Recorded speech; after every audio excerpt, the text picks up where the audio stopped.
নমস্কার প্রিয় ছাত্রছাত্রী, ছোট্ট ছোট্ট বন্ধুদের আমি আজকে প্রিপোজিশনের নতুন একটি ক্লাস করাচ্ছি।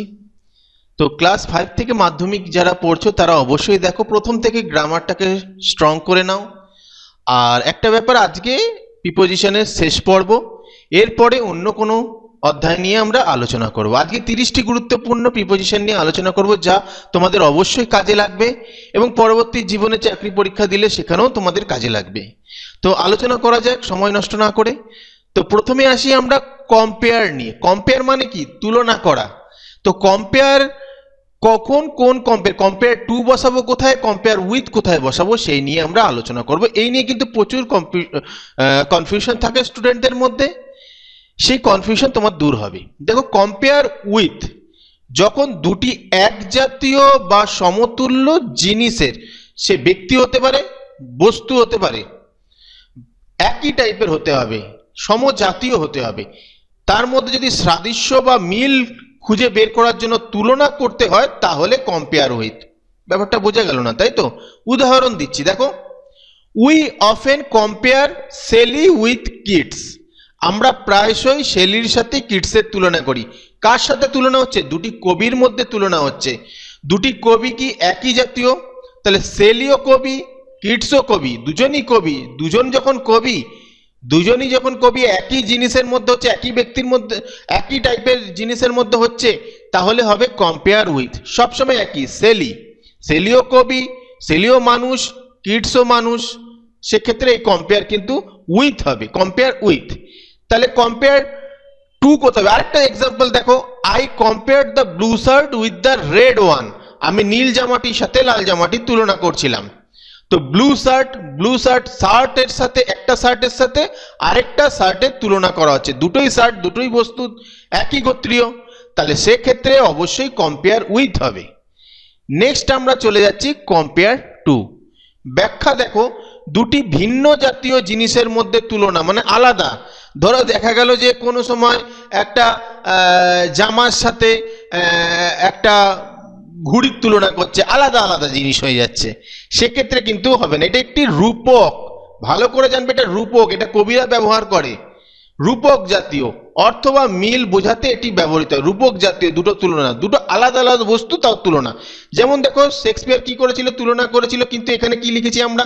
Don't compare life to the stage. জীবনকে মঞ্চের সাথে তুলনা করো না। শেক্সপিয়ার আবার মঞ্চের সাথে তুলনা করেছিল, হ্যাঁ, জীবনটাকে মঞ্চের সাথে শেক্সপিয়ার তুলনা করেছিল।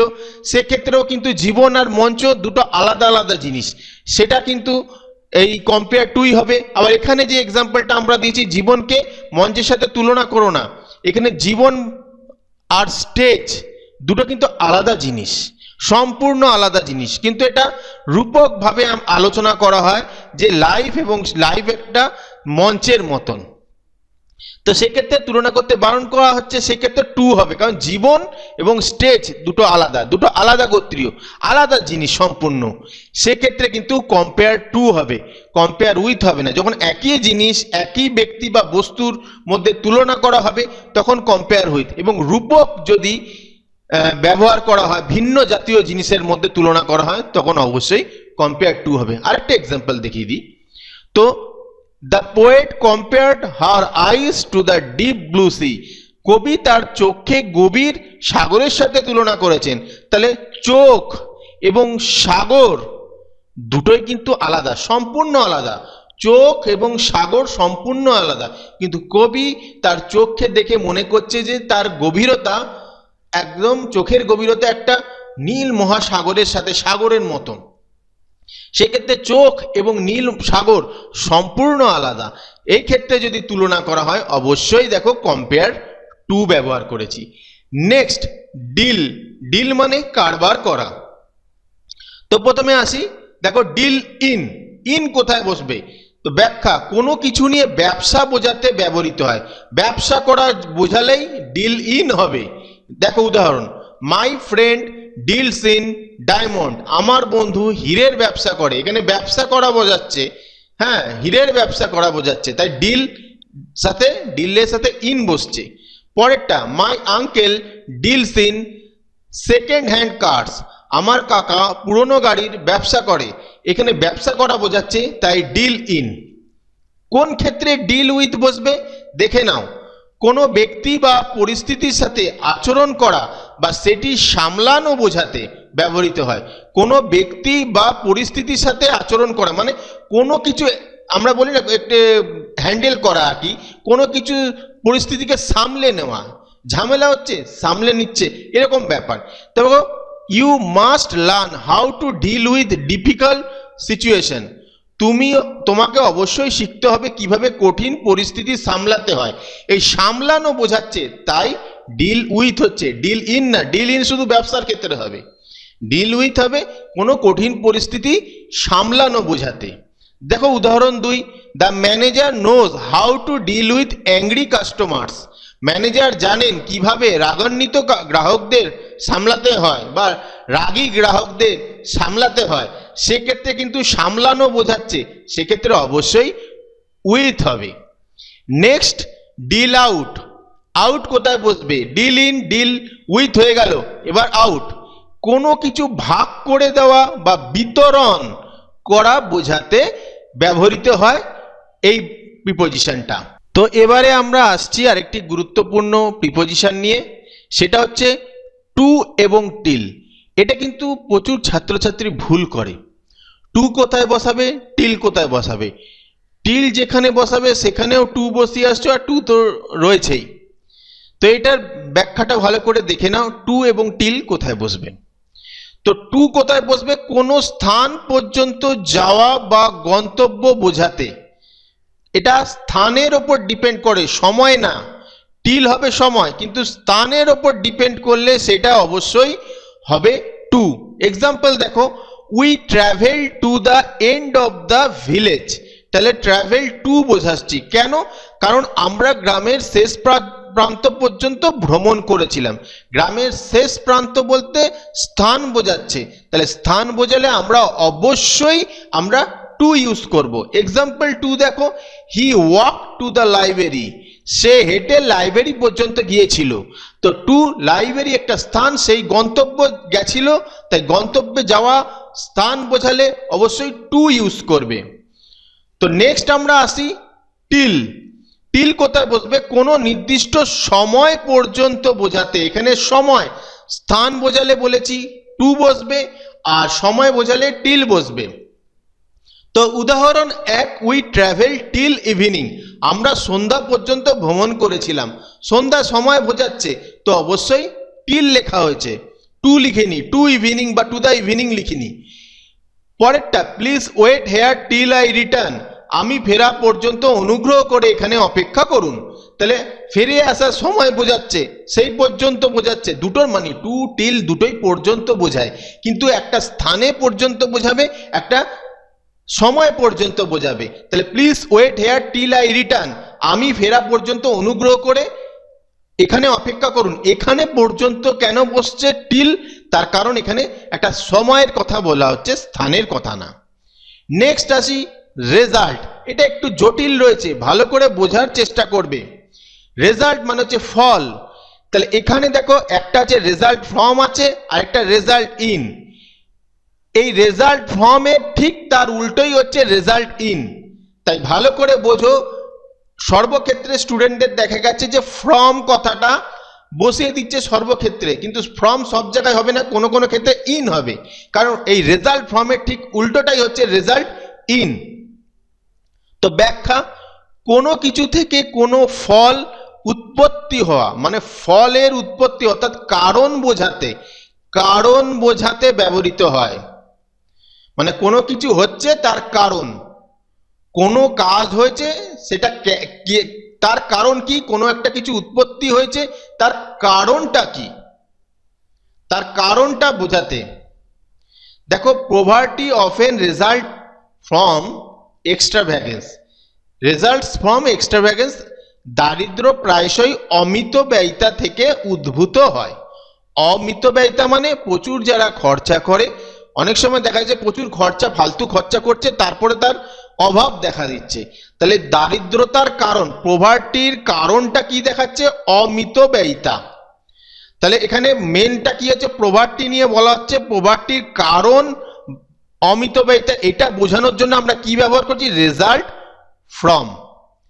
তাহলে প্রভাবটি এই যে যার সম্বন্ধে বলা আছে তার কারণ বোঝাতে আমরা কি করব? ফ্রম। ঠিক আছে, নেক্সট এক্সাম্পলটা দেখো, his illness resulted from a lack of proper diet. সঠিক খাবার বা তার অসুস্থতার কারণ হলো সঠিক খাবার না পাওয়া, মানে খাদ্যাভ্যাসের অভাব। তাহলে অসুস্থতা নিয়ে বলা হচ্ছে, তার অসুস্থতা নিয়ে বলা হচ্ছে, তার অসুস্থতার কারণটা কি? A lack of proper diet resulted from. তাহলে রেজাল্টেড ফ্রম হবে, কারণ ইলনেসের কারণটা বোঝানোর জন্য এই ফ্রমটা ব্যবহার করা হচ্ছে। কারণ, ইলনেসের কারণ কি? A lack of proper diet, তা resulted from a lack of proper diet, এই ফ্রমটা হবে। এবার আসি রেজাল্ট ইন, এখানে ক্লিয়ার হয়ে যাবে ব্যাপারটা। প্রথমটা কি দিয়েছি? Poverty often results from এক্সট্রাভ্যাগেন্স।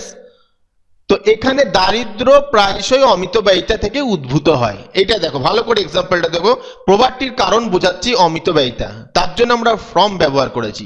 এবার রেজাল্ট ইনটে দেখো ব্যাখ্যা, কোনো কিছুর পরিণতি বা ফলাফল কি হলো তা বোঝাতে, কি হলো ফলাফল বোঝাতে। দেখো উল্টোটা লিখছি, এক্সট্রাভ্যাগেন্স রেজাল্ট ইন পভার্টি, অমিতব্যয়িতার ফলে দারিদ্র আসে। তাহলে এক্সট্রাভ্যাগেন্সের ফলে কি হয়? দেখো এক্সট্রাভ্যাগেন্সের কারণ পভার্টি না, এক্সট্রাভ্যাগেন্সের ফলে পভার্টি আসে, তাই ফল বোঝাচ্ছে, সেই জন্য এখানে ইন ইউজ করলাম। আগেরটা দেখো, পভার্টি অফেন রেজাল্টস ফ্রম এক্সট্রাভ্যাগেন্স, মানে পভার্টি কারণটা কি হচ্ছে? অমিতব্যয়িতা, পভার্টির কারণ অমিতব্যয়িতা। কিন্তু এখানে দেখো উল্টোটা করে লিখেছি, এক্সট্রাভ্যাগেন্সের ফলে, অমিতব্যয়িতার ফলে কি সৃষ্টি হচ্ছে? পভার্টি, এখানে ফল বোঝাচ্ছে, তাই জন্য এখানে ইন ইউজ করলাম। পরেরটা দেখো, careless driving often result in accident, অমনোযোগী গাড়ি চালানোর ফলে প্রায়শই দুর্ঘটনা হয়। তাহলে অমনোযোগী গাড়ি মেন জিনিস, তার ফলে কি আসছে? প্রায়শই দুর্ঘটনা আসছে, তাহলে ফল বোঝানো হচ্ছে, তাহলে এক্ষেত্রে অবশ্যই ইন ইউজ করব। তাহলে বুঝতে পারলে টিল এবং রেজাল্ট ইন কোথায় বসবে, রেজাল্ট ফ্রম কোথায় বসবে, রেজাল্ট ইন কোথায় বসবে। আশা করছি তোমরা এটা সামান্য হলেও বুঝতে পেরেছো। পরবর্তী যদি কোনো ক্লাস আমরা নিই, ডাউট ক্লিয়ারিং ক্লাস, সেক্ষেত্রে কিন্তু আরো আলোচনা আমরা করব। এবার আসি আমরা এন্টার অর্থাৎ প্রবেশ করা, এটা নিয়ে, এন্টার নিয়ে আমরা আলোচনা করব। প্রথমে এন্টার ইনটু নিয়ে আলোচনা করি, এই প্রিপোজিশনটা। তো এন্টার ইনটু বসে কোথায়? ইন্টারফেয়ার করা, টেক পার্ট অংশগ্রহণ করা, এ ফোর্সফুল এন্ট্রি মানে জোর করে প্রবেশ করা, মানে আলোচনা বা চুক্তি বিতর্কে অংশগ্রহণ করা, কোনো কিছুর মধ্যে জোর করে প্রবেশ করা বা ইন্টারফেয়ার করা, নাক গলানো যাকে বলে। তো এখানে আমরা প্রথম উদাহরণটা দিচ্ছি, দেখো, she never allows any one to enter into her subject, সে কাউকে তার বিষয়ে প্রবেশ করতে দেয় না, অর্থাৎ নাক গলাতে দেয় না, ইন্টারফেয়ার করতে দেয় না। তাহলে ইন্টারফেয়ার সেটা বোঝালেও কিন্তু এন্টার ইনটু, যেটা প্রথমটা আমরা করে নিলাম। পরেরটা আসি, may I enter into your discussion, আমি কি আপনাদের আলোচনায় অংশগ্রহণ নিতে পারি। দেখো টেক পার্ট বোঝালেও আমরা এন্টার ইনটু, অর্থাৎ এন্টার ইনটু এখানে বোঝাচ্ছে আলোচনায় অংশগ্রহণ করা। নেক্সট দেখো, the ruffians entered into the bank to plunder valuables, দুর্বৃত্তরা মূল্যবান জিনিস লুট করার জন্য ব্যাংকে প্রবেশ করলো। তাহলে এটা নিশ্চয়ই ফোর্সফুলি এন্টার্ড, তো 3 নম্বরটাও আমাদের হয়ে গেল। অর্থাৎ এন্টার ইনটু ইন্টারফেয়ার বোঝাতে, অংশগ্রহণ অর্থাৎ টেক পার্ট, এবং ফোর্সফুল এন্ট্রি বোঝাতে ব্যবহার করা হয়। এবার আসি আমরা এন্টার আপন। তো এখানে আমরা কি করব? এন্টার আপন টু স্টার্ট, অর্থাৎ কোনো কাজ বা ব্যবসা শুরু করা বোঝাতে এটা ব্যবহার করা হয়, টু স্টার্ট। তো উদাহরণ 1, দে হ্যাভ রিসেন্টলি এন্টার্ড আপন এ বিজনেস, তারা সম্প্রতি একটি নতুন ব্যবসা শুরু করেছে। তাহলে এখানে শুরু করা বোঝাচ্ছে। আবার বলছি, দে হ্যাভ রিসেন্টলি এন্টার্ড আপন এ বিজনেস, তারা সম্প্রতি একটা নতুন বিজনেস ব্যবসা শুরু করেছে। তাহলে এন্টার্ড আপন। নতুন ব্যবসা অর্থাৎ ব্যবসা কোনো কিছু শুরু করা বোঝাতে। আবার উদাহরণ দুইতে দেখো, আফটার গ্র্যাজুয়েশন সি এন্টার্ড আপন হার নিউ কেরিয়ার, স্নাতক হওয়ার পর সে তার নতুন কর্মজীবন শুরু করেছে। তাহলে শুরু করা বোঝাচ্ছে অবশ্যই এন্টার্ড আপন। আর এন্টার ইনটু বোঝালে টেক পার্ট অংশগ্রহণ, ইন্টারফেয়ার বোঝাচ্ছে টেক পার্ট অংশগ্রহণ বোঝাচ্ছে, এ ফোর্সফুল এন্ট্রি জোর করে প্রবেশ করা বোঝাচ্ছে এন্টার ইনটুতে। নেক্সট আমরা আসি ব্লাইন্ড।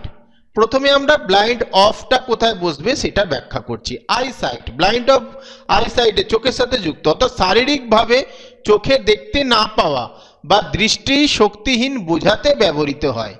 তাহলে দেখো, the king was blind of one I, রাজা এক চোখে অন্ধ ছিলেন। তাহলে চোখে অন্ধ বোঝালে ব্লাইন্ড অফ। আবার বলছি, চোখে অন্ধ বোঝালে ব্লাইন্ড অফ।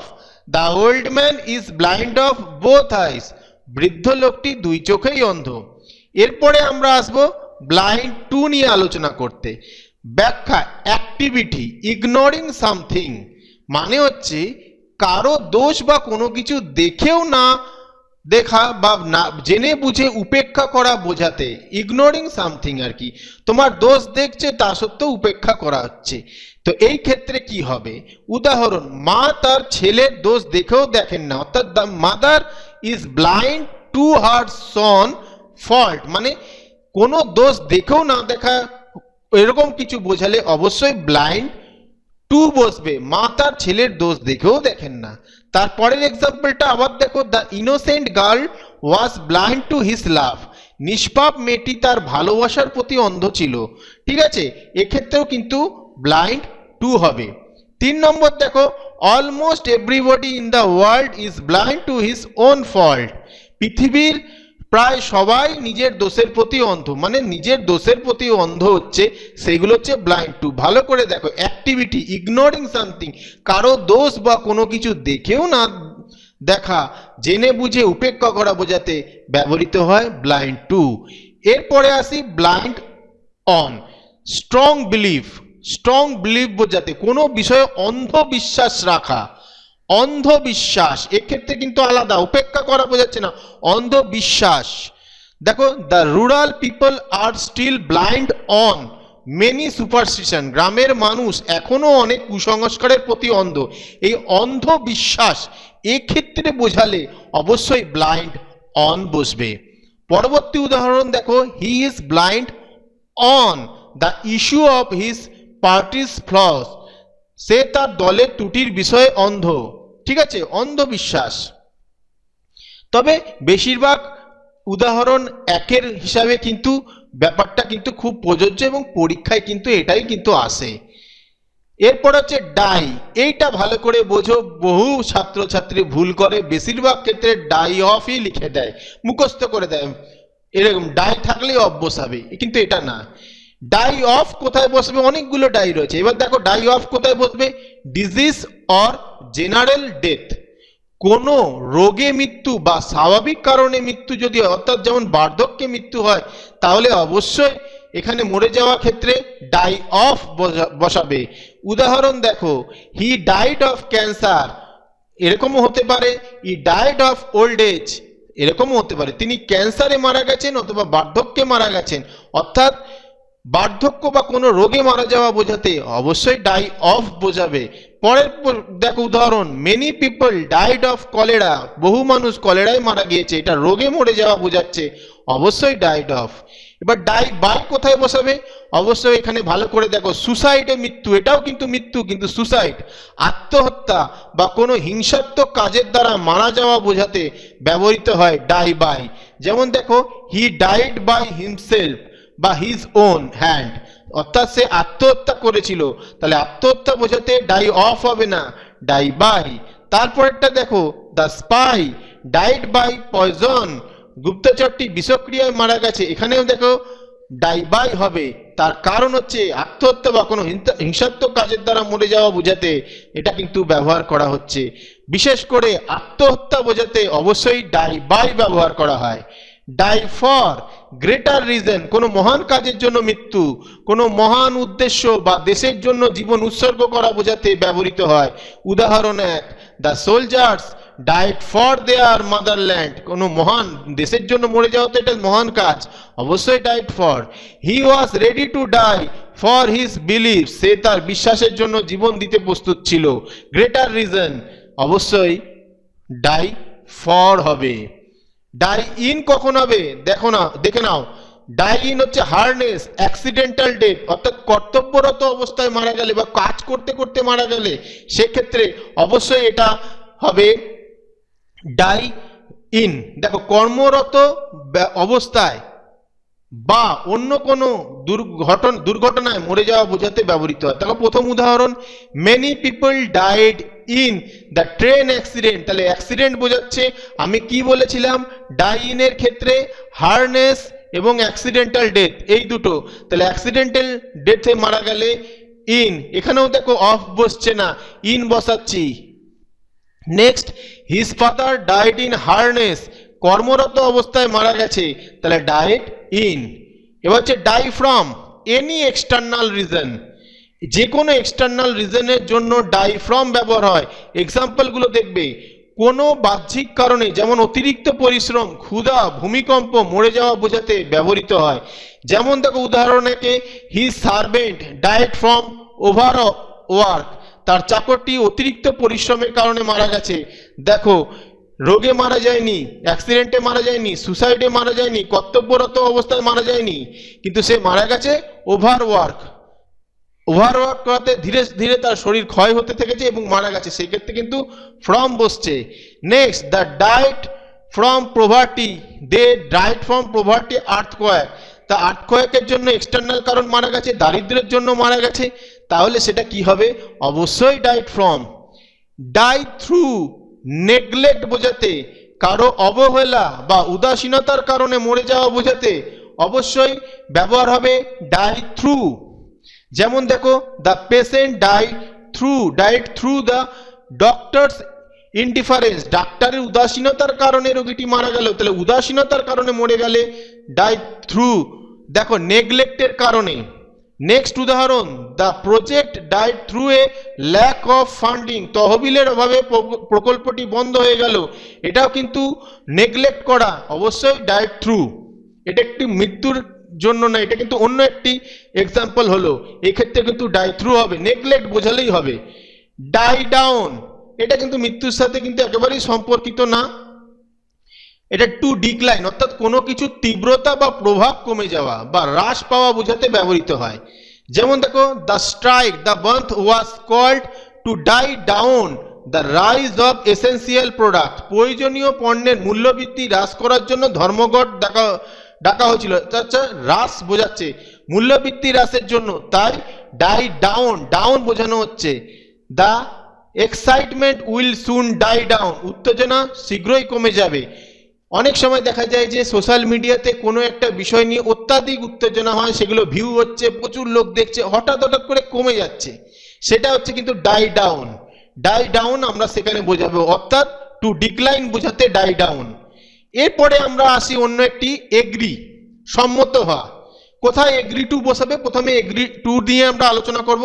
এগ্রি টু বসাবে এ প্রপোজালের ক্ষেত্রে, অর্থাৎ কোনো প্রস্তাবে রাজি হওয়া বোঝাতে, প্রপোজালের ক্ষেত্রে রাজি হওয়া বোঝাতে agree to.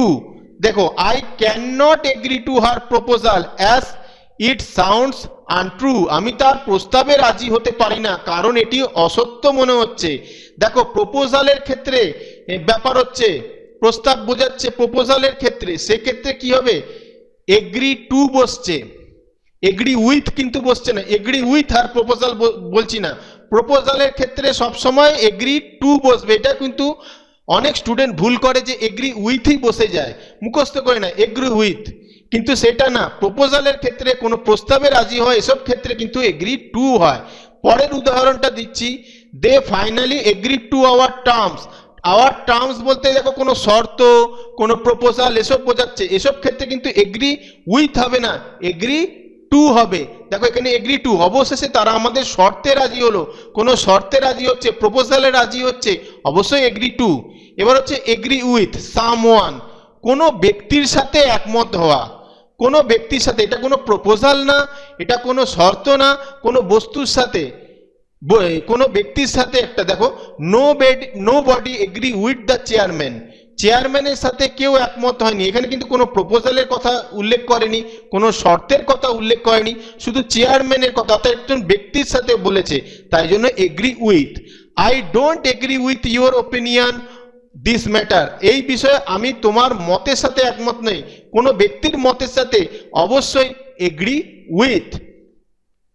Agree on a particular subject, কোনো নির্দিষ্ট বিষয়ে বা পয়েন্টে একমত হওয়া বোঝাতে এগ্রি অন বোঝায়।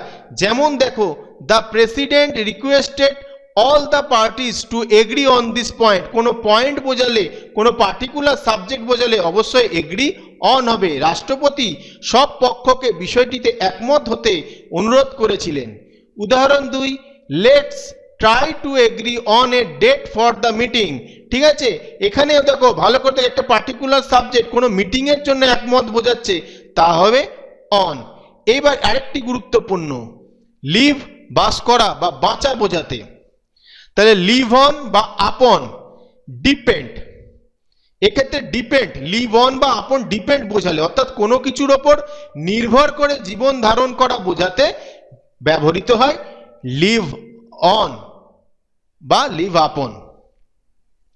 এ family of 5 leaves on a single income, 5 জনের একটি পরিবার একটি মাত্র আয়ের ওপর নির্ভর করে চলে, নির্ভর করা অর্থাৎ ডিপেন্ড করা বোঝাচ্ছে, অবশ্যই এখানে অন বসবে।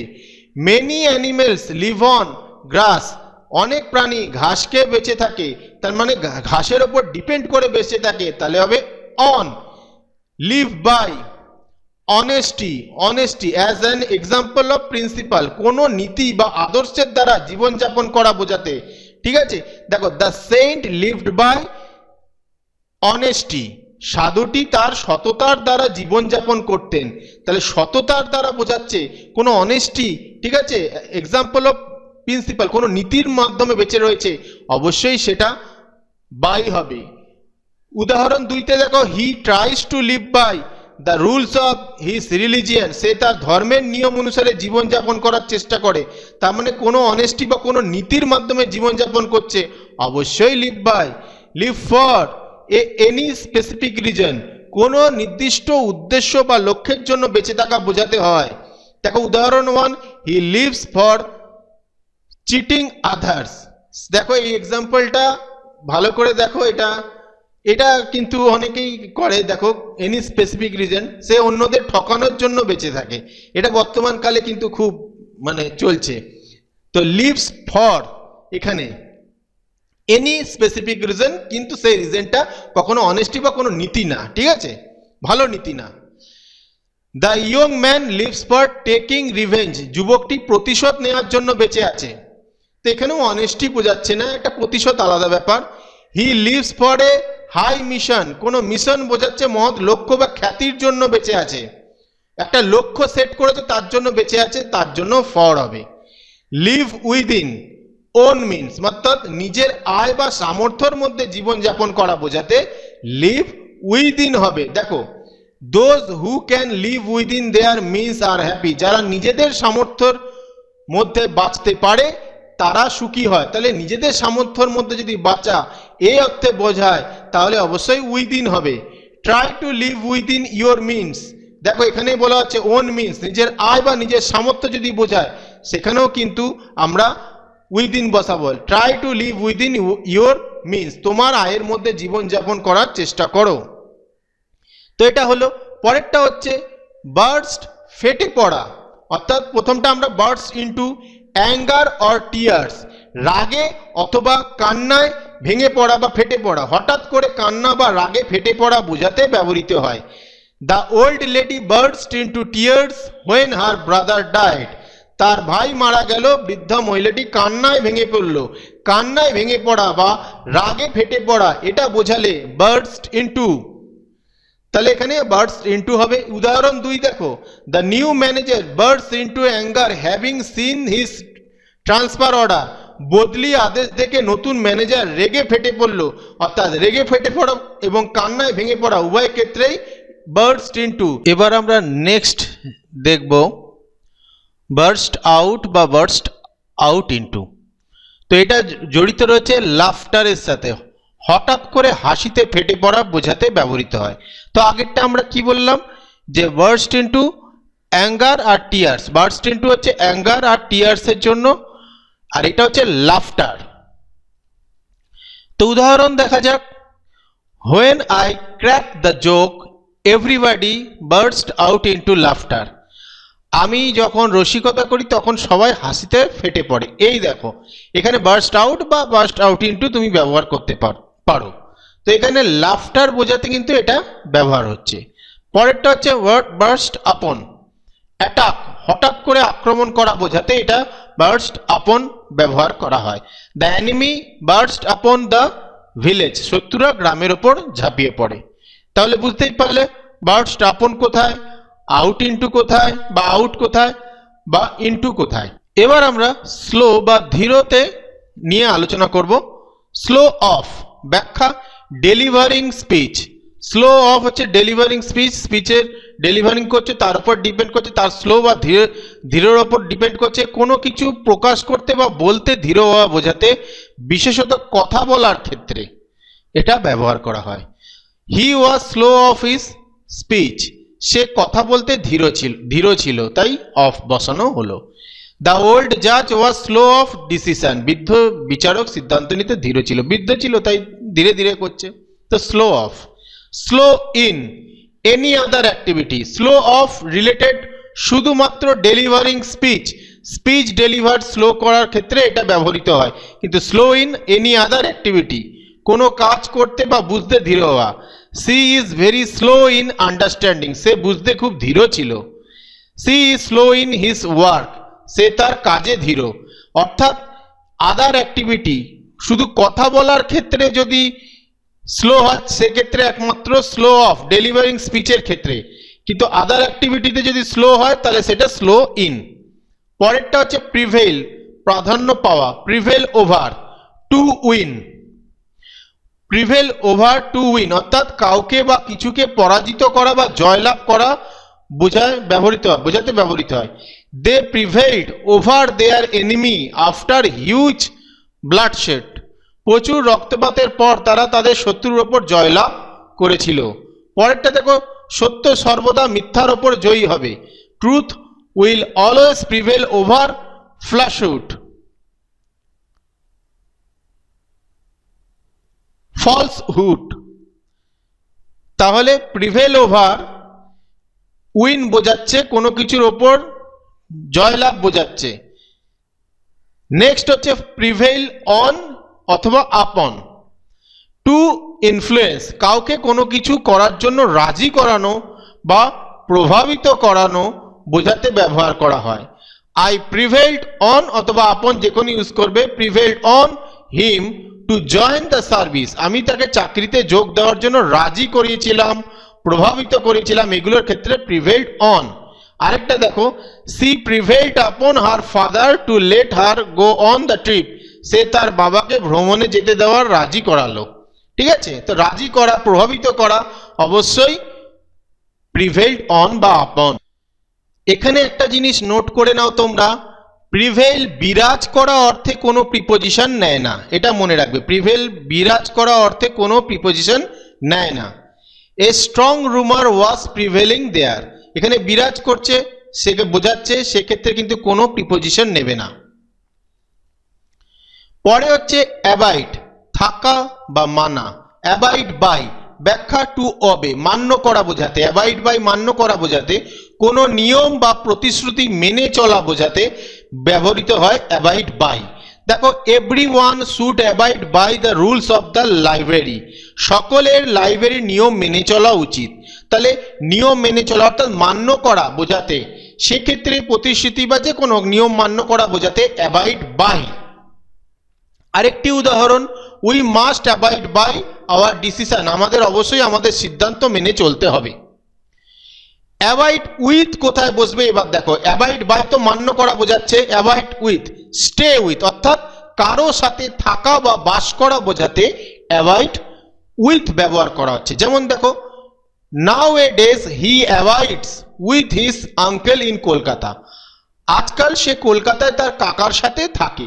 এই থাকা বোঝাচ্ছে, স্টে করা বোঝাচ্ছে অ্যাভয়েড উইথ। উদাহরণ পরেরটা, মে পিস অ্যাভয়েড উইথ ইউ, আপনার সাথে শান্তিতে থাকুক, এই থাকা বোঝাচ্ছে তো উইথ। এবার আমরা আসবো পরেরটাতে, বিসাইড বা এবং বিসাইডস, পাশে বা ছাড়া। তাহলে বিসাইড এবং বিসাইডস এর এই ব্যাপারটা পূর্বের ক্লাসে আমি আলোচনা করেছিলাম, আরেকবার করে দিচ্ছি। তো বিসাইড হচ্ছে বাই দ্য সাইড অফ, পাশে বোঝাতে। উদাহরণ, they stay beside the hill, তারা পাহাড়ের পাশে থাকে। উদাহরণ 2, there is a beautiful garden beside the river, নদীর পাশে একটি সুন্দর বাগান আছে, অর্থাৎ পাশে বোঝানো হচ্ছে। এটা ডিটেলস আগের ক্লাসে নেওয়া হয়েছে। Besides in addition to, besides হচ্ছে ইন অ্যাডিশন টু, মানে এর মানে হচ্ছে এছাড়াও বা ব্যতীত, এসব বোঝাতে। Besides A factory he has a petrol pump, মানে হচ্ছে একটি কারখানা, তার একটি পেট্রোল পাম্প আছে। এই ছাড়াও বোঝাতে বিসাইডস ইউজ হয়। আরেকটা এক্সাম্পল দেখে নাও, besides this pen I have another one, এই কলমটি ছাড়াও আমার কাছে আরেকটি আছে। তো এই ছাড়াও বোঝাতে বিসাইডস। তো টাচ অর্থাৎ স্পর্শ করা এবং কোন ক্ষেত্রে উল্লেখ করা সেটা আমরা আলোচনা করব। Touch on, to highlight, highlight করা বোঝাতে। কখন টাচ অন, অনটা কখন ব্যবহার হচ্ছে হাইলাইট করাতে। কোনো বিষয় সংক্ষেপে উল্লেখ করা বা আলোচনা করা বোঝাতে টাচ অন ইউজ হয়। যেমন দেখো, he has touched on every point in his এসে, সে তার প্রবন্ধে প্রতিটি বিষয় উল্লেখ করেছে, মানে টাচ অন হাইলাইট করেছে। পরবর্তীকালে উদাহরণ 2তে দেখাচ্ছি, the article touches on the issue of national unity, প্রবন্ধটি জাতীয় ঐক্যের বিষয়গুলি উল্লেখ করেছে। ঠিক আছে, এখানেও কিন্তু দেখো হাইলাইট করার ব্যাপারটা অর্থাৎ উল্লেখ করার ব্যাপারটা রয়েছে। তো নেক্সট হচ্ছে টাচ উইথ। টাচ উইথ মানে হচ্ছে টু ট্রিট হার্ট, অর্থাৎ to touch one's heart with sympathy, সহানুভূতি বা দুঃখ দিয়ে হৃদয় স্পর্শ করা বোঝায়, মানে সহানুভূতির সাথে হৃদয় স্পর্শ করা বোঝায়। দেখো, everybody was touched with the untimely death of the leader, নেতার অকাল মৃত্যুতে সকলের হৃদয় ব্যথিত হয়েছিল। এই ক্ষেত্রে কিন্তু উইথ বোঝাবে টু ট্রিট হার্ট, সহানুভূতি দিয়ে হৃদয় স্পর্শ করা বা দুঃখ দিয়ে। উদাহরণ 2, we were all touched with PT for the অরফান, অনাথ শিশুটির জন্য আমাদের সবার মনে করুণার উদ্বেগ হয়েছিল। এই ক্ষেত্রে কিন্তু টাচের সাথে উইথ হবে। নেক্সট হচ্ছে ফর, সিন্স, ফ্রম, এটাও পূর্বের ক্লাসে কিন্তু হয়ে গেছে। এই ক্লাসে আমি এটা অতটা আলোচনা করছি না, তার কারণ সময় নষ্ট হবে। সেই জন্য তোমরা একবার দেখে নাও এইগুলো, এই উদাহরণগুলো, এই তিনটেই কিন্তু পূর্বের ক্লাসে করেছি, তাই অতিরিক্ত ভিডিও বড় হয়ে যাচ্ছে, তাই এটা আলোচনা করলাম না। ভেক্স, বিরক্ত করা। একটা হচ্ছে ভেক্স অ্যাট, অ্যাট ভেক্সের পর অ্যাট কখন বসবে? ইন অ্যাক্টিভ ভয়েস, অ্যাক্টিভ ভয়েসে এটি বসবে। কোনো জিনিসের বা বিষয়ের ওপর বিরক্ত হওয়া বোঝাতে অ্যাক্টিভ ভয়েসে এটি ব্যবহৃত হয়। বিষয়ের ওপর বিরক্ত হওয়া বা কোনো জিনিসের ওপর বিরক্ত হওয়া। He vexed at me unnecessarily, সে অকারণে আমার ওপর বিরক্ত হয়েছিল, এই যে at. She vexed at her own failure, at সে নিজের ব্যর্থতায় বিরক্ত হয়েছিল। মনে রাখবে, ভেক্স অ্যাট সবসময় অ্যাক্টিভ ভয়েসে হয়। Vex with in passive voice, কোনো ব্যক্তির ওপর বিরক্ত হওয়া বোঝাতে। একটা জিনিস লক্ষ্য করেছো, দুটোই কিন্তু বিরক্ত হওয়া বোঝাচ্ছে। এতক্ষণে যতগুলো প্রিপোজিশন আমরা করেছি তার কিন্তু আলাদা আলাদা ভাবে মানে হচ্ছে, কিন্তু এখানে ভেক্স এর মানে কিন্তু দুটোই একই হবে। একটা প্যাসিভ ভয়েসে হবে, সেখানে অ্যাট বসবে, এবং একটা অ্যাক্টিভ ভয়েসে যেটা হবে সেটা অ্যাট বসবে, এবং ভেক্স উইথ বসবে প্যাসিভ ভয়েসে। দেখো, he has vex with his servant for his regular late, নিয়মিত দেরি করার জন্য সে তার চাকরের ওপর বিরক্ত ছিল। The teacher was vexed with the student for his dishonesty, ছাত্রটির অসততার জন্য শিক্ষক তার উপর বিরক্ত ছিলেন। এটা হচ্ছে প্যাসিভ ভয়েস। রিজয়েস, আনন্দ করা। রিজয়েস ইন কখন বসবে? সেলফ সাকসেস যদি হয়, নিজের সাফল্য বা অধিকারে থাকা কোনো কিছু নিয়ে আনন্দ করা বোঝায়, নিজের সাফল্য মনে করবে, সেখানে কিন্তু rejoice in. A selfish person can rejoice only in his own success, একজন স্বার্থপর ব্যক্তি কেবল নিজের সাফল্যে আনন্দ করতে পারে। দেখো নিজের সাফল্যে যদি আনন্দ করা বোঝায় তাহলে অবশ্যই রিজয়েস ইন বসবে। উদাহরণ দ্বিতীয়, হি রিজয়েস ইন গুড হেলথ, সে সুস্বাস্থ্যে আনন্দ করে, তো অবশ্যই ইন, নিজেরটাই আনন্দ করছে। রিজয়েস অ্যাট আদার সাকসেস, অন্যের সাকসেসে যে আনন্দ করে সেটা বোঝাতে গেলে অ্যাট বসবে, রিজয়েস অ্যাট বসবে, অন্যের সাফল্যে বা ঘটনায় আনন্দ করা। Only a few can rejoice at other success, খুব কম লোকই অন্যের সাফল্যে আনন্দ করতে পারে। The whole country rejoice at victory of the team, দলটির বিজয়ে সারা দেশ আনন্দ করছে। দেখো দল জিতেছে কিন্তু বাকিরা অন্যরা আনন্দ করছে, এটা কিন্তু রিজয়েস অ্যাট। অকার ঘটা বা মনে আসা, অকার টু ব্যাখ্যা, টু কাম বা কালেক্ট ইন মাইন্ড, কোনো চিন্তা বা ধারণা হঠাৎ মনে আসা বোঝাতে অকার টু ব্যবহার করা হয়। যেমন his name did not ochre to me at this moment, এই মুহূর্তে তার নামটা আমার মনে আসেনি, অর্থাৎ অকার টু বসছে।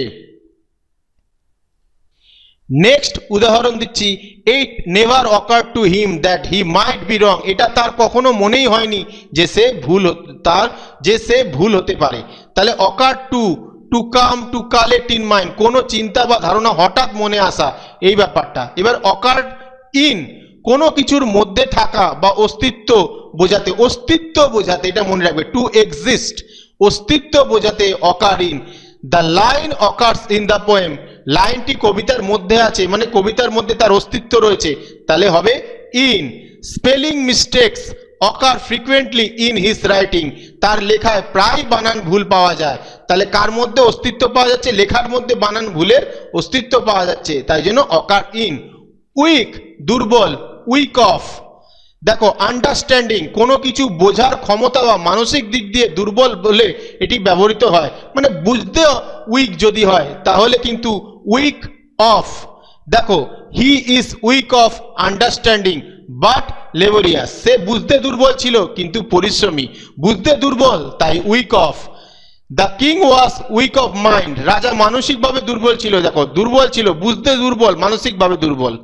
Week in any particular subject, কোনো পার্টিকুলার সাবজেক্টে যদি কেউ দুর্বল হয় সেক্ষেত্রে weak in. She is weak in mathematics, সে গণিতে দুর্বল, পার্টিকুলার সাবজেক্টের কথা বলা হয়েছে। উদাহরণ দুই, my brother is weak in English, সেক্ষেত্রে দেখো পার্টিকুলার সাবজেক্টে উইক বলা হয়েছে।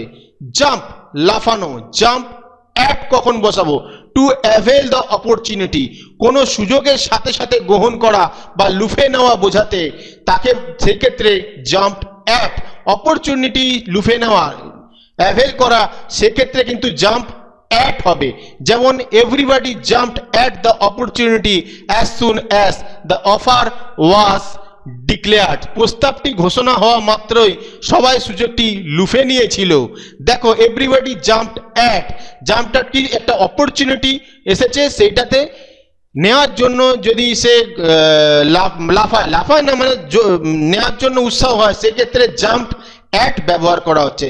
Next, she jumped at the chance to work abroad, বিদেশে কাজ করার সুযোগটি লুফে নিল, এই লুফে নিল, সুযোগ লুফে নেওয়া, হ্যাঁ, অপরচুনিটি অ্যাভেল করা, সেটা হচ্ছে jumped at. Jump to, to take quick decision, quick decision নেওয়ার ক্ষেত্রে অবশ্যই জাম্প টু হবে। তাড়াহুড়ো করে কোনো সিদ্ধান্ত উপনীত হওয়া বোঝাতে ব্যবহৃত হয় জাম্প টু। এ গুড জাজ never jumps to a conclusion, একজন ভালো বিচারক কখনোই হুট করে সিদ্ধান্ত আসেন না, জাম্প টু হচ্ছে, ঠিক আছে। জাম্প টু মানে হচ্ছে তাড়াহুড়ো করে কোনো ডিসিশন নেওয়া।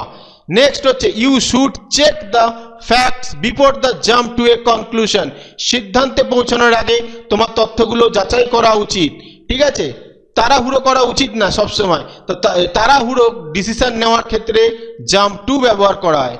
নেক্সট হচ্ছে জাম্প ইনটু, এটা জাম্পে লাফানোর সাথেই যুক্ত রয়েছে, কোনো রিভার পন্ডে কোনো কিছুর মধ্যে, যেমন নদী পুকুরে ঝাঁপ দেওয়া বোঝাতে, এটা ঝাঁপ দেওয়া বোঝাই বোঝাচ্ছে। He jumped into the river to the save the child. উদাহরণ দুই, don't just jumped into a new business with a plan. এবার হচ্ছে দেখো ব্যাপারটা হচ্ছে ঝাঁপ দেওয়া নদী পুকুরেও তো রয়েছে, এবার এখানে জাম্পড ইনটুটা এক্ষেত্রেও কিছু কিছু ক্ষেত্রে ব্যবহার হয়, পরিকল্পনা ছাড়া হুট করে নতুন ব্যবসায় ঝাঁপ দিও না, এক্ষেত্রেও কিন্তু কিছু কিছু ক্ষেত্রে ব্যবহার করা হয়। কিন্তু মনে রাখবে এই জিনিসটা জাম্পড ইনটু হচ্ছে কোনো কিছুর মধ্যে ঝাঁপ দেওয়া বোঝাতে। নেক্সট হচ্ছে অ্যাকম্পানি, সঙ্গ দেওয়া। অ্যাকম্পানি বাই কখন হবে? অ্যাকম্পানি বাই সামওয়ান বোঝাতে, অর্থাৎ কোনো ব্যক্তি দ্বারা সঙ্গী হওয়া বোঝাতে প্যাসিভ ভয়েসে ব্যবহৃত হয়। যেমন ধরো, I am always accompanied by my friends both in good and bad times. আমি ভালো এবং খারাপ সময় উভয় সময়ই সর্বদা আমাদের বন্ধুদের সঙ্গী হই। তার মানে হচ্ছে এটা সামওয়ানের সাথে যুক্ত, সামওয়ান কিন্তু প্যাসিভ ভয়েসে। পরেরটা উদাহরণটা দেখে নিও, দেখো আমি অ্যাকম্পানিড উইথে চলে যাচ্ছি, অ্যাকম্পানিড উইথ সামথিং এর সাথে যুক্ত, এটাও প্যাসিভ ভয়েসের সাথেই যুক্ত, কিন্তু সামথিং সামওয়ানের সাথে বাই হবে, সামথিং এর সাথে অর্থাৎ কোনো জিনিসের সাথে যুক্ত থাকা বোঝালে অবশ্যই উইথ হবে। যেমন he is always accompanied with a pet animal, তার সাথে সবসময় একটি পোষা প্রাণী থাকে, এটি একটা হয়ে গেল অ্যাকম্পানিড উইথ। নেক্সট আমরা চলে যাব পার্ট, বিচ্ছিন্ন হওয়া, পার্ট ফ্রম সামওয়ান। ব্যক্তির ক্ষেত্রে কোনো ব্যক্তির কাছ থেকে বিদায় নেওয়া বোঝাতে বা বিচ্ছিন্ন হওয়াতে পার্ট ফ্রম ইউজ করব, সামওয়ানের ক্ষেত্রে পার্ট ফ্রম। যেমন ধরো, when he parted from his sister he felt sorry, যখন সে তার বোনের কাছ থেকে বিদায় নিল তখন তার দুঃখ হয়েছিল। নেক্সট দেখো পার্ট উইথ, এটা সামথিং বোঝাতে, কোনো বস্তু বা অধিকার ত্যাগ করে বোঝাতে ব্যবহৃত হয়, বস্তু বা অধিকার। দেখো, the handle of the chair was parted with its base, অর্থাৎ চেয়ারের হাতলটি তার ভিত্তি থেকে বিচ্ছিন্ন হয়ে গিয়েছিল। A miser never wants to part with his money, একজন কৃপণ ব্যক্তি কখনই তার টাকা ছাড়তে চায় না। এবার অধিকার বোঝাতেও দেখো উইথ বোঝানো হচ্ছে। এনকোয়ার, অনুসন্ধান, এনকোয়ার অফ, অফ বলতে সামওয়ানে বসাবে, কোনো ব্যক্তির কাছ থেকে কিছু জিজ্ঞাসা করা বোঝাতে এনকোয়ারি করতে, সে করতে অবশ্যই সামওয়ানের ক্ষেত্রে এটা অফ বসবে এবং সামথিং এর ক্ষেত্রে অ্যাবাউট বসবে। এটা মনে রাখবে, দুটো কিন্তু আলাদা। আমাদের বেশিরভাগ ক্ষেত্রে দেখা যায় স্টুডেন্টরা, ছোট ছোট স্টুডেন্টরা অফটাই সব জায়গায় বসায়, কিন্তু সেটা কিন্তু না। কোনো ব্যক্তির কাছে হলে, সামওয়ানের কাছে হলে, জিজ্ঞাসা হলে সেটা অফ। যেমন I enquired of him yesterday, আমি গতকাল তার কাছে জিজ্ঞাসা করেছিলাম, তার কাছে, অর্থাৎ সে একটা ব্যক্তি, সামওয়ান, তার জন্য অফ হয়েছে। এবার দেখো অ্যাবাউট হচ্ছে he enquired about the way to the post office. এখানে পোস্ট অফিস কি আলাদা জিনিস, ব্যক্তি না, আলাদা কিছু, ব্যক্তি ভিন্ন, সেক্ষেত্রে আমরা কি বসাচ্ছি? অ্যাবাউট বসাচ্ছি। এরপরে হচ্ছে এনকোয়ার আফটার ওয়ান্স হেলথ, কারোর যদি স্বাস্থ্য সম্বন্ধে কোনো কিছু জিজ্ঞাসা হয় সেক্ষেত্রে এখানে কিন্তু আমরা enquire after. Everybody enquired after the leaders health, সবাই নেতার স্বাস্থ্যের খোঁজ করেছিল, তাহলে শুধুমাত্র স্বাস্থ্যের খোঁজের ক্ষেত্রে কিন্তু আফটার হবে, সেক্ষেত্রে অ্যাবাউটও হবে না, অফও হবে না। নেক্সট আমরা চলে যাচ্ছি প্লে, অর্থাৎ খেলা, প্লে মানে খেলা, আর বাজানো অর্থে কখন হবে?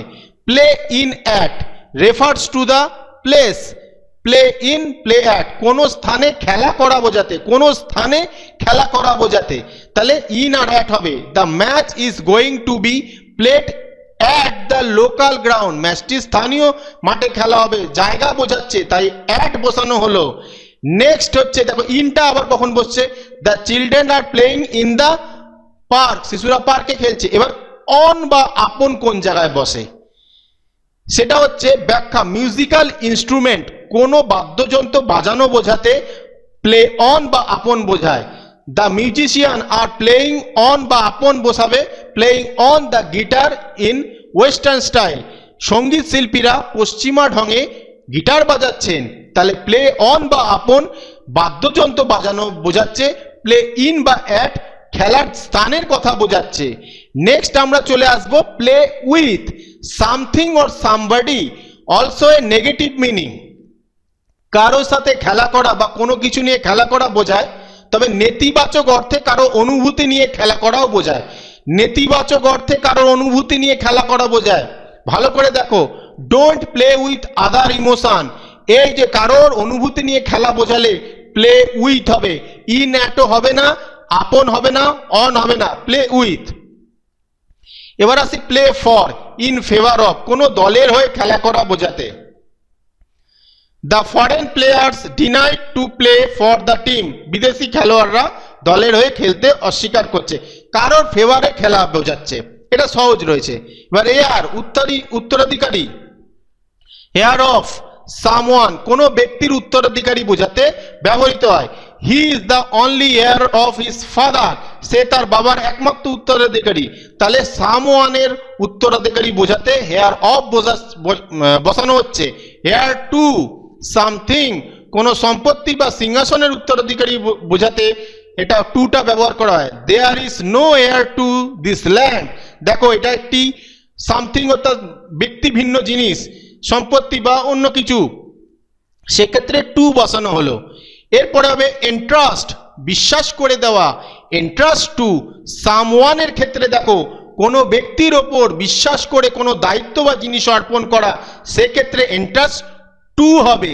যেমন I can not entrust a secret two a liar like him, এখানে হিম একটা ব্যক্তিকে বোঝাচ্ছে, সেক্ষেত্রে এটা টু হচ্ছে। যেমন আমি তার মতো মিথ্যাবাদীর কাছে গোপন কথাটি বিশ্বাস করে দিতে পারি না, তাহলে এন্ট্রাস্ট বিশ্বাস করা, টু কখন বসাবে, ব্যক্তি বিশেষের ক্ষেত্রে এন্ট্রাস্ট টু।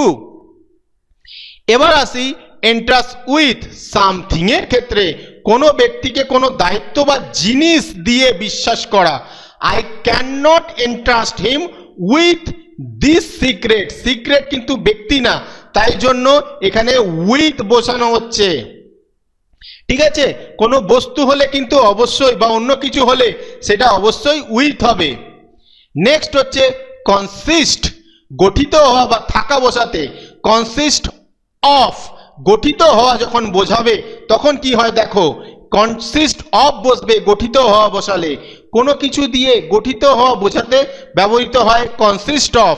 যেমন the committee consist of 10 members, তাহলে এটা গঠন বোঝাচ্ছে, তাই জন্য অফ বসানো হচ্ছে।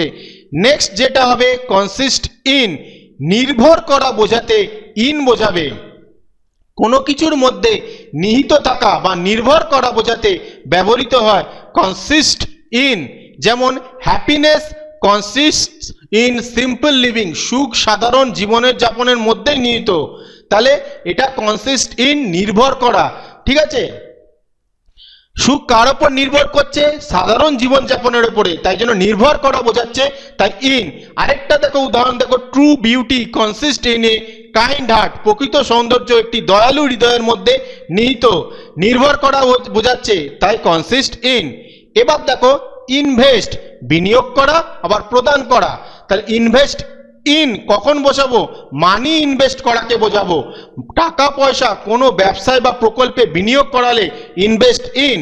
He has invested his fund in agriculture, টাকা ইনভেস্ট করা বোঝাচ্ছে এগ্রিকালচারে, তার তহবিল কৃষিতে বিনিয়োগ করছে, বিনিয়োগ করা অর্থ বিনিয়োগ করা বোঝাচ্ছে, তাই ইন বোঝানো হলো। আবার দেখো it is wise to invest in education, শিক্ষাক্ষেত্রে বিনিয়োগ বুদ্ধিমানের কাজ, এখানেও কিন্তু টাকা বিনিময়ের কথা বলা হচ্ছে, তাই invest in.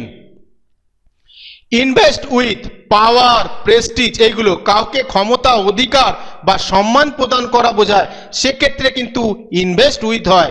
The new manager has been invested with the absolute power of the company, নতুন ম্যানেজারকে কোম্পানির পূর্ণ ক্ষমতা প্রদান করা বোঝাচ্ছে, সেক্ষেত্রে ইনভেস্ট উইথ বোঝানো হবে।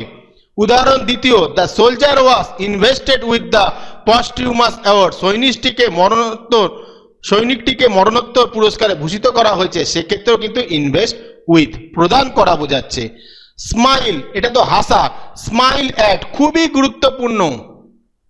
লাফ অ্যাট বা স্মাইল অ্যাট, কাউকে দেখে উপহাস করা বা বিদ্রুপ করা হাসা, সেটা হচ্ছে বোঝাতে ব্যবহৃত হয় স্মাইল অ্যাট, লাফ অ্যাট, মানে কাউকে দেখে ব্যঙ্গ করে হাসা। দেখো don't smile at the poor, গরিবদের দেখে উপহাস করো না। নেক্সট হচ্ছে they smile at my foolish mistake, তারা আমার বোকামিপূর্ণ ভুলে বিদ্রুপের হাসি এসেছিল, অর্থাৎ বিদ্রুপের হাসি বোঝানো নর্মাল যে আমরা কোনো জোক শুনে হাসছি সেটা না, কাউকে বিদ্রুপ করে হাসা, কাউকে টোন টিটকারি করে হাসা, এগুলো হচ্ছে অ্যাট বসবে। নেক্সট হচ্ছে স্মাইল অন বা আপন, টু মার্সি, কারো প্রতি সহৃদয় হওয়া, কৃপা করা বা ভাগ্য সুপ্রসন্ন হওয়া বোঝাতে স্মাইল অন বা স্মাইল আপন। এক্ষেত্রে কিন্তু হাসার কোনো ব্যাপার নেই, এটা মার্সি বোঝাচ্ছে, কারো প্রতি সহৃদয় হওয়া বোঝাচ্ছে। যেমন to smile on everyone is a great virtue, সবার প্রতি সদয় হাসি দেওয়া একটি মহৎ গুণ। May God always smile on you, ঈশ্বর সর্বদা আপনার প্রতি সদয় হয়। এই সদয় হওয়া, ঠিক আছে, ভালো করে দেখো, টু মার্সি কারো প্রতি সদয় হওয়া, কৃপা করা বা ভাগ্য সুপ্রসন্ন হওয়া বোঝাতে অবশ্যই স্মাইল অন বা আপন বোঝায়, সেক্ষেত্রে এখানে স্মাইল অন বসানো হয়েছে। এই হলো আমাদের আজকের ক্লাস। অনেক বড় হয়ে গেল ক্লাসটা, কিন্তু ভিডিওটা দেখবে। এই 30টা গুরুত্বপূর্ণ প্রিপোজিশন শিখে রাখো, শুধু পঞ্চম শ্রেণী থেকে মাধ্যমিক পর্যন্ত এই ক্লাসের জন্য না, উচ্চ মাধ্যমিক বা চাকরির পরীক্ষা যে কোনো ক্ষেত্রে এই 30টা প্রিপোজিশন তোমাদের অবশ্যই কাজে লাগবে। এই 30টা প্রিপোজিশনের গুরুত্ব তখনই তোমরা বুঝবে যখন উঁচু ক্লাসে উঠবে বা চাকরির পরীক্ষা দেবে। এগুলো এখন থেকে তৈরি না করে রাখলে হঠাৎ যদি তোমরা করতে যাও এটা অনেক চাপে পড়ে যাবে। তাই এখন থেকে একটু একটু শিখে রাখো, অবশ্যই সঠিক সময় তাহলে সঠিকভাবে সঠিক সময় প্রয়োগ করতে তোমরা পারবে। যাই হোক, ভিডিওটা ভালো লাগলে লাইক কমেন্ট শেয়ার করে দিও। পরবর্তী ক্লাসের জন্য অবশ্যই চ্যানেল সাবস্ক্রাইব করে রেখো। আর এখানে যে কোনো ক্লাস হবে সম্পূর্ণ ডিটেলসে তোমাদের শেখানো হবে। যদি তোমরা শিখে নিতে পারো তোমাদের কিন্তু ভবিষ্যতে খুব কাজে লাগবে। নমস্কার।